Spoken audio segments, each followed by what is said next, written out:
Hey guys, what's up? It's Chimera here. I'm bringing you the video we've all been waiting for. The PC version of Rajang got released yesterday, so we got this new monster to be able to fight, and I know there's a lot of hype around him, but you gotta remember he's not tempered, he's not arch-tempered or any of that, so we are fighting some pretty normal monster.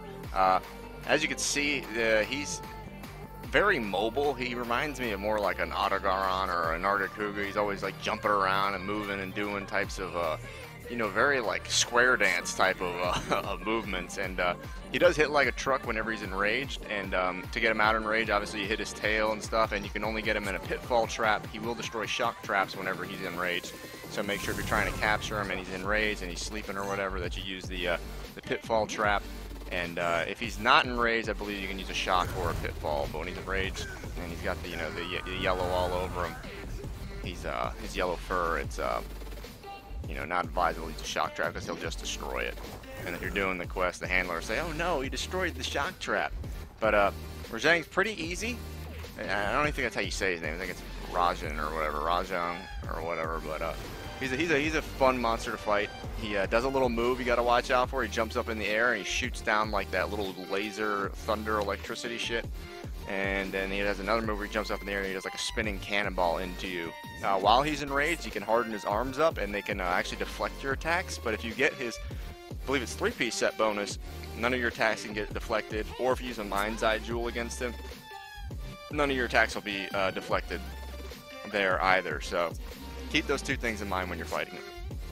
So far as weaknesses go, he's got his head's breakable and his tail's breakable, and also he can break like the center of his body, but he's immune to fire, thunder, and dragon. And then ice and water are the only two elements, ice being 3-star, water being 1-star. So far as ailments go, poison, sleep, paralysis, and stun are only 1-star rated, and blast is 2-star rated. His tail's breakability with the greatsword hammer, special ammos with the heavy bowgun, light bowguns, stuff like that, is 2-star the whole way around, and then 3-star for the head.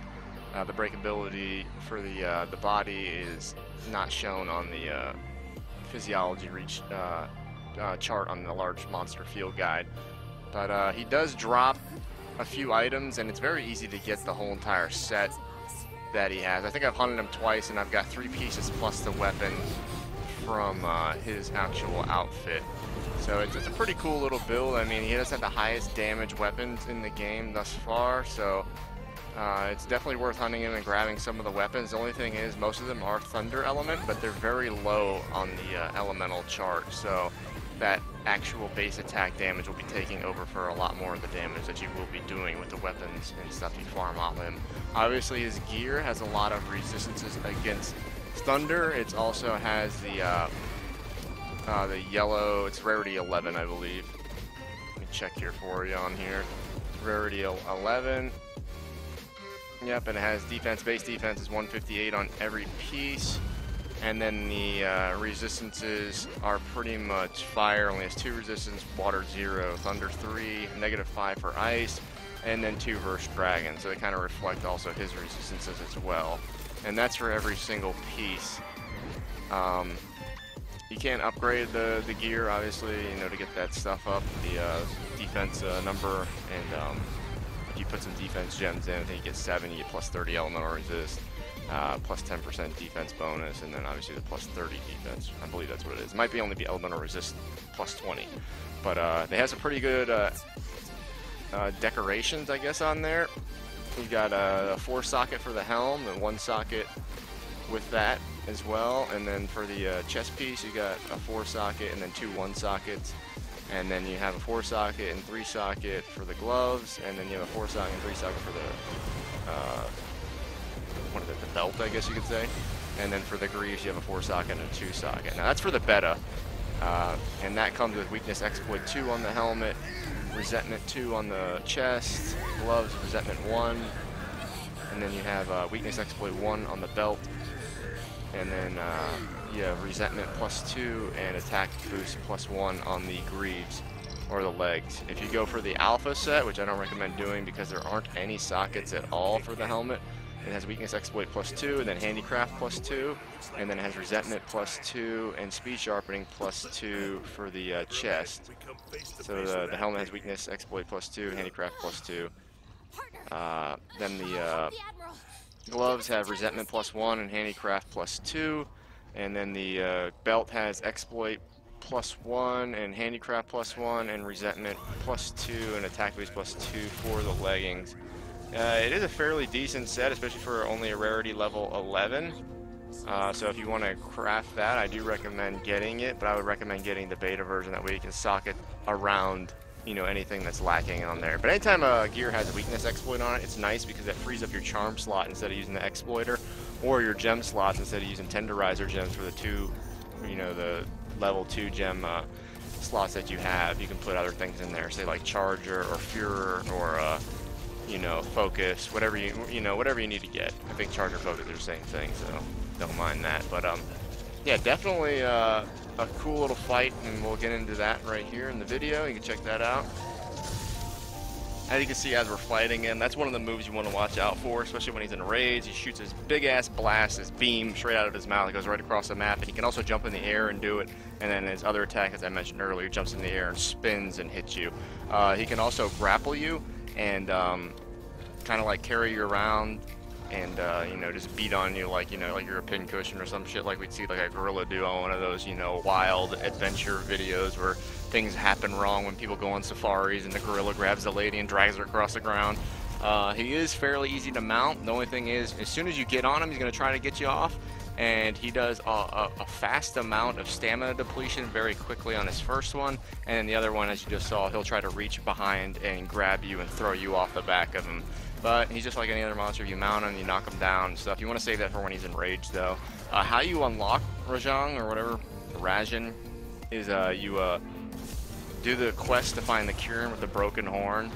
It comes from the Admiral in Celiana, and then you do that quest, you kill that Kirin, and then it'll unlock a thing to bring you to the Guiding Lands, and then you can pop your SOS flare and bring people into the event whenever it's done showing the Admiral cutscene, as you saw at the beginning of this video. And then the second part of that is actually whenever you and the handler, and I don't think actually you can bring people in with an SOS flare until actually you saw that one, so let me change that. And you can bring people in after you and the handler go and find where he's at, and it'll open up the whole new volcanic area in the Guiding Lands for you, so you can get your rank up on that, your level for that region up, and you'll be able to see him and encounter him in the wild just like with any other monster. And I believe there are some items and stuff like that to unlock some gear that maybe you haven't unlocked from the new volcanic region, if I read the patch notes correctly. So be looking out for those, the mining nodes, bone piles, things of that nature. As you can see here, whenever he gets enraged, he is a little bit more brutal. His attacks do a little bit more damage, and you know, it's all lightning based, so you can use a thunderproof mantle against him, but I don't really think that any gear is necessary to be changed other than your regular loadout. I mean, obviously I didn't, other than changing the new layered armor sets that we got with the same patch. He's fairly simple fight, you know, just, you know, use your better judgment. When you see him lining up for attack, don't stand in the area that he's going to attack. And as you can see there, he just enraged, and his arms have gotten the thing where they actually deflect attacks. So, pretty cool fight. You'll definitely enjoy it. I am waiting to see what they do so far as like giving the Furious Rajang and when they're going to release that, because I think people are already ready for that part. And towards the end of the video, we'll be able to see how you can capture him. We do it in the lava on this next clip whenever it pops up. But just like I was saying earlier, I mean, it does have like some very unusual movements. You know, just like with any other monster, you got to get ready, you know, to kind of adapt to where he jumps a lot of sideways jumps and stuff. So it's a little bit different than the forward-backward motion we're used to with a lot of the other monsters. It can make it a little more difficult to kind of predict what he's going to do. And as I said before, he's very aggressive, and but it's very easy to get behind him. And if you're not the target of his attack, it's very easy to hit the tail when he's enraged. But if you're the target of his attacks, he can, especially when you're fighting him solo, you can get a lot of, you know, combos placed on you to where it can kind of be a pain in the ass to either avoid getting carded or avoid getting, you know, just pinned down to where you're always running away and using potions and stuff. So pretty much you'll see, and you can even see in this video how the levels of life on my team go. You know, when he does like the supernova where he does like a belly flop on the ground, it does a whole bunch of damage. It does AoE damage. So it takes a lot of the life away from the people in the party and stuff. Everybody's busy healing. So we had a hunting horn with this one. So we had a lot of extra recovery, and we had a lot of extra, you know, life being given to us from, you know, the life powders and then the wide range friendship gems, or wide range decorations that you can get. Also the health boosters and stuff did help out a little bit. But it was just a cool fight. His combos do get you stunned. As you can see here, I'm stunned in my little Radobon later outfit. But you'll definitely enjoy it, and it's cool to have something that gives us, or some, you know, huge upgrades. I mean, all of his gear. I mean, the armor's not really that big of an upgrade, but it does have the weakness exploit, like I was saying earlier in the video. But he has a lot of the you know, weapons with higher damages on them, and they're pretty cool looking. Like the mace I just got, it looks like a giant head of a monkey on a stick, and whenever you charge it up, like how this space one, the little prongs and stuff will come out.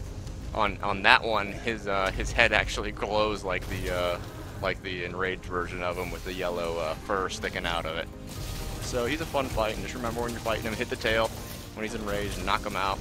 You know, and he's just like any other monster, nothing to be intimidated on, but he's just cool new content for us that came out. It's free DLC, so I can't complain about that. As you can see here, we're going to put him in the trap here in a second, just kind of like knock him out, you know, get him to where he's in the lava. That's the best place to knock him out roll on fire while we're trying to cap him. But he's not enraged, actually, so we used a shock trap on him. But if he is enraged, remember, use a pitfall trap, because he can destroy the pitfall trap and the shock trap, but he will destroy the shock trap. He won't destroy the pitfall as easily. And that's pretty much it for it. You know, you stay till the end of the video, you get to see some of the rewards that you get. As you can see, that's the first time of us fighting him. And I think it's probably everybody's first time there, because the one guy was in the Sterling quest with me to go and find the broken horn Kieran. And you can see some of the stuff he drops. He got a pretty decent amount of loot for a four-person run, and you know, we got a little gem and stuff right there, a little vitality gem, you know, pretty much worthless. Got about 1,000 of those by now, I'm sure you do too. And as you'll see there, you know, just the normal little layout for the end of it, and that's it. I hope you enjoyed the video. I'm glad I can get this out to you on time, like I told you I could. And if you liked it, you know, like and subscribe. I'll be releasing some more videos, some new content, and some actual builds, since they released some new stuff for Monster Hunter World Iceborne. Alright, that's it. See you later.